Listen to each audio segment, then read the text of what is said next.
говорите о политическом процессе. Каким образом вы можете убедить Асада в том, чтобы он был участвовать в политическом переходе, все обвинения в военных преступлениях после него, они остаются, и то, каким образом Россия может изменить свое мнение.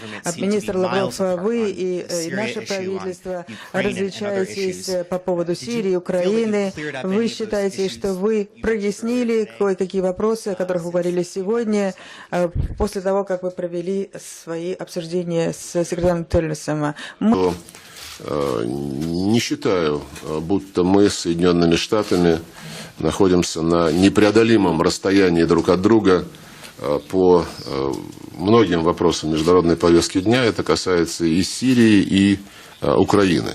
В наших вступительных словах с Рексом Тиллерсоном мы упомянули о договоренностях, которые касаются не только сохранения, но и активизации каналов диалога и по Сирии, и по Украине.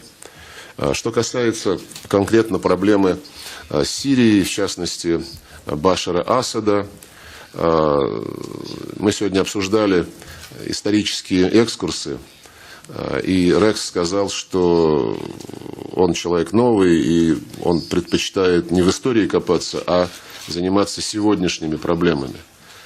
Но так устроен мир, что если мы не извлекаем уроки из прошлого, то едва ли мы сможем преуспеть в настоящем. И я напоминал о тех ситуациях, когда группа государств, прежде всего западные страны, страны НАТО, были абсолютно зациклены на ликвидации того или иного диктатора, авторитарного, тоталитарного лидера.